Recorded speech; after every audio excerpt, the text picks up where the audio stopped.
Selamat siang Bapak Ibu Guru, saya Agustin Tasyana, kelas 11 MIPA 1, absen 1, ingin mempresentasikan karya tulis ilmiah saya yang berjudul Pemanfaatan ekstrak etil asetat temulawak atau Curcuma santorica sebagai antibakteri Staphylococcus aureus penyebab diare pada anak. Pendahuluan, latar belakang masalah, sebanyak 27% anak-anak di bawah 5 tahun meninggal dunia akibat diare, dan diare merupakan penyakit urutan keempat pertama penyebab kematian anak di bawah 5 tahun. Diare dapat menyebabkan dehidrasi atau kekurangan cairan, malnutrisi atau kurangnya gizi, serta hipoglikemia atau gula darah rendah, dan apabila tidak ditangani dengan cepat, maka akan menyebabkan hipoglikemia. Diare merupakan keadaan di mana normalnya pengeluaran feses yang ditandai dengan peningkatan volume dan keenceran feses serta frekuensi buang air besar lebih dari 3 kali sehari atau bahkan lebih. Diare disebabkan oleh bakteri Staphylococcus aureus dan Escherichia coli. Gejala diare yaitu berupa muntah-muntah, demam, nyeri pada perut, dan adanya luka pada mukosa usus. Oleh karena itu, diperlukannya pengobatan herbal yang ampuh karena obat herbal tidak memiliki bahan kimia tambahan. Yang terbukti ampuh dalam mengobati diare adalah tanaman temulawak, karena mengandung berbagai macam zat aktif yang berfungsi sebagai antibakteri yaitu santorikol dan kurkuminoid. Santorikol merupakan senyawa aktif antimikroba utama pada temulawak yang memiliki kemampuan untuk melisiskan membran sel bakteri dan protein bakteri. Ekstrak temulawak terbukti dalam menghambat bakteri S. aureus dan B. cereus yang merupakan bakteri gram negatif. Rimpang temulawak mengandung protein, pati, zat warna kuning kurkuminoid, dan minyak atsiri. Pati merupakan komponen terbesar dalam temulawak, sekitar 29-34%, dan mudah dicerna sehingga baik untuk dikonsumsi bayi maupun orang yang habis sakit. Selain kurkuminoid dan santorikol, temulawak mengandung zat aktif lainnya seperti aponin, kurkumin, dan tanin. Beberapa obat anti-diare yang dapat digunakan sebagai pertolongan saat terjadi diare yaitu adsorben dan obat pembentuk massa serta antimotilitas. Untuk penderita diare kronis diperlukan terapi spesifik termasuk manipulasi diet, obat-obatan, dan pemeliharaan hidrasi yang cukup. Bakteri Staphylococcus aureus merupakan bakteri yang memiliki sifat invasif yang termasuk dalam kelompok bakteri patogen gram positif. Infeksi Staphylococcus aureus merupakan penyebab utama berbagai penyakit termasuk infeksi kulit, abses, pneumonia, endokarditis, meningitis, dan sepsis. Antibakteri adalah zat yang menghambat pertumbuhan bakteri dan digunakan secara khusus untuk mengobati infeksi. Berdasarkan cara kerjanya, antibakteri dibedakan menjadi bakteriostatik dan bakteriosida. Antibakteri bakteriostatik adalah zat yang dapat menghambat pertumbuhan bakteri, sedangkan antibakteri bakteriosidal adalah zat yang bekerja mematikan bakteri. Ada dua cara untuk menguji suatu antibakteri, yaitu yang pertama, metode ilusi. Pada metode ilusi agar medium diinokulasi dengan organisme uji dan sampel yang diuji dicampur dengan inokulum. Pengujian diulang dengan variasi dilusi sampel uji dalam medium kultur dan menentukan dilusi yang paling tinggi dapat mencegah pertumbuhan mikroorganisme sampel. Dalam tabung uji, berbagai konsentrasi senyawa uji dicampur dengan suspensi bakteri pada beberapa tabung. Konsentrasi terendah menyebabkan penghambatan pertumbuhan mikroorganisme sesuai dengan nilai KHM. Pada uji mikrodilusi cair, mikroorganisme yang tumbuh di sumur plat, di mana berbagai konsentrasi senyawa uji ditambahkan.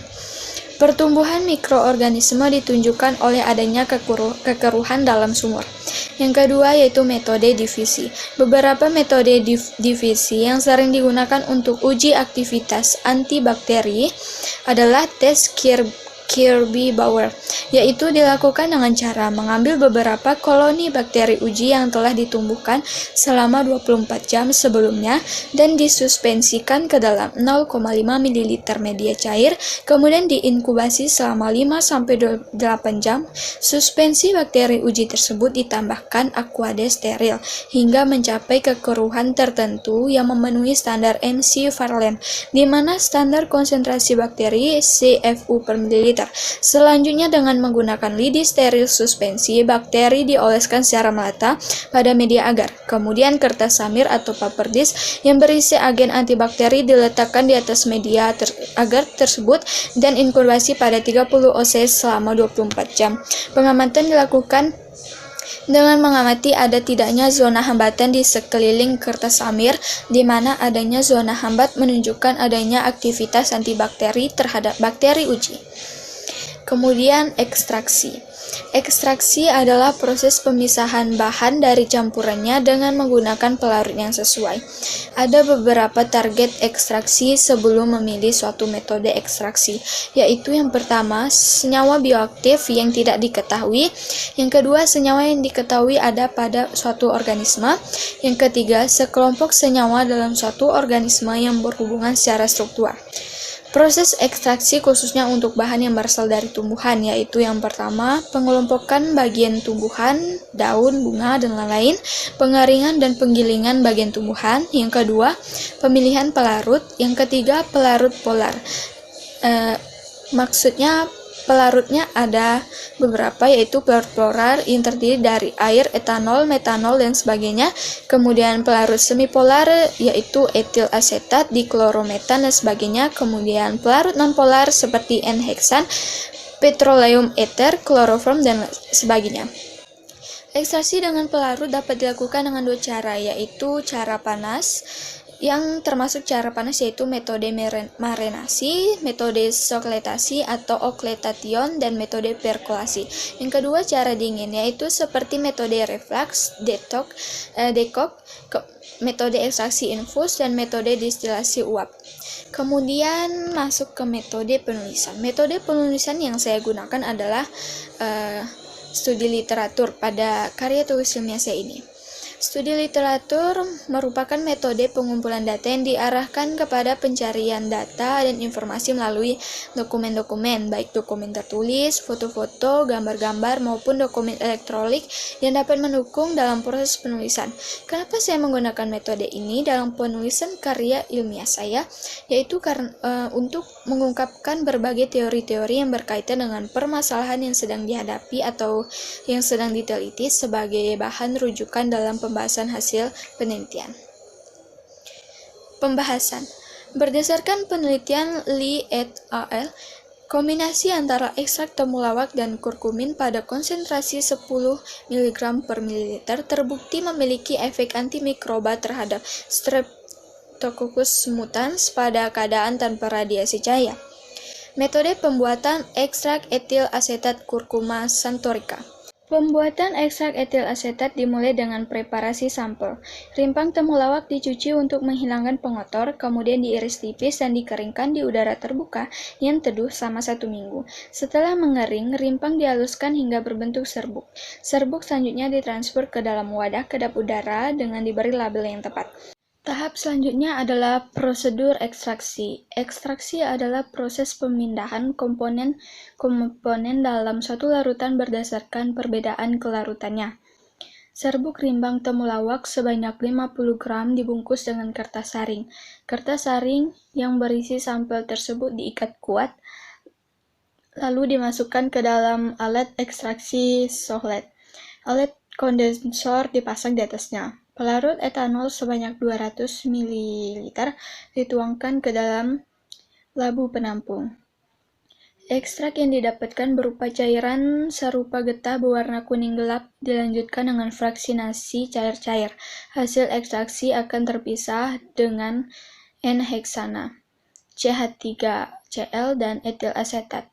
Etil asetat tersebut kemudian dapat diformulasikan lebih lanjut dengan bahan aktif lain untuk mendapatkan efek farmakologi yang diinginkan. Penutup. Kesimpulan. Temulawak memiliki berbagai kandungan senyawa aktif. Salah satunya adalah senyawa etil asetat. Senyawa ini dapat diperoleh melalui ekstraksi sohletasi yang dilanjutkan dengan ekstraksi cair-cair. Meskipun belum banyak penelitian yang menunjukkan secara langsung khasiat etil asetat terhadap penyakit diare, kandungan etil asetat yang ada dalam kurkumin terbukti memiliki aktivitas antibakteri yang baik.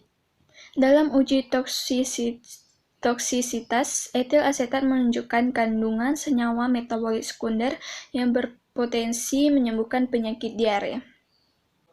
Saran yang pertama, diare yang sering dianggap penyakit biasa diharapkan masyarakat dan pemerintah untuk menyadari pentingnya mengobati diare, terutama bagi anak-anak. Yang kedua, diharapkan adanya penelitian lanjutan yang berfokus kepada etil asetat. Selanjutnya, saya akan menjawab pertanyaan yang diajukan oleh guru pembimbing. Pertanyaan pertama, apa yang melatar belakangi saya memilih temulawak sebagai salah satu bahan alternatif antibakteri khususnya untuk mengatasi diare pada anak? Saya memilih temulawak karena temulawak merupakan tanaman yang dikenal di Indonesia dan juga mudah ditemukan di Indonesia yang memiliki angka diare yang tinggi dan sudah terbukti khasiatnya selain mengobati diare. Selain itu, karena temulawak juga memiliki pati yang mudah dicerna sehingga anak-anak akan mudah dalam mengonsumsinya. Temulawak juga memiliki kandungan etil asetat dalam kurkumin yang baik sebagai antibakteri.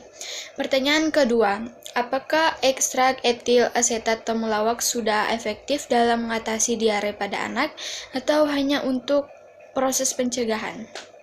Jawabannya sudah, karena ekstrak etanol memiliki kemampuan untuk menembus dinding sel gram positif lebih mudah daripada ekstrak lainnya. Ekstrak etanol mengandung alkaloid, tanin, fenolik, flavonoid, triterpenoid, dan glikosida, serta melalui beberapa penelitian, temulawak ampuh dalam mengobati diare, dan sudah banyak masyarakat yang membuktikan dan memanfaatkannya. Pertanyaan ketiga, pada bagian proses pembuatan digunakan metode sokletasi. Jelaskan prinsip dari proses ekstraksi dengan cara ini. Apakah bahan aktifnya tetap aman? Karena seperti yang sudah diketahui bahwa senyawa metabolit sekunder tidak tahan pada suhu tinggi. Sokletasi dilakukan dengan cara pemanasan, sehingga uap yang timbul setelah dingin secara kontinu akan membasahi sampel. Secara teratur, pelarut tersebut dimasukkan kembali ke dalam labu dengan membawa senyawa kimia yang akan diisolasi tersebut.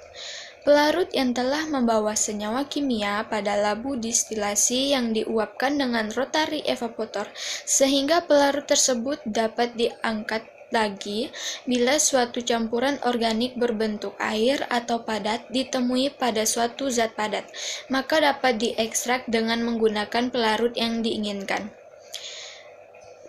Dan untuk pertanyaan yang kedua, sudah karena bahan aktif dalam temulawak memiliki khasiat yang bagus sebagai antibakteri dalam mengobati diare. Sekian presentasi dan hasil jawaban yang sudah saya sampaikan berdasarkan pertanyaan yang sudah diajukan oleh guru pembimbing. Mohon maaf apabila ada kesalahan kata atau kesalahpahaman dalam menanggapi pertanyaan atau mempresentasikan. Saya mengucapkan terima kasih dan selamat pagi.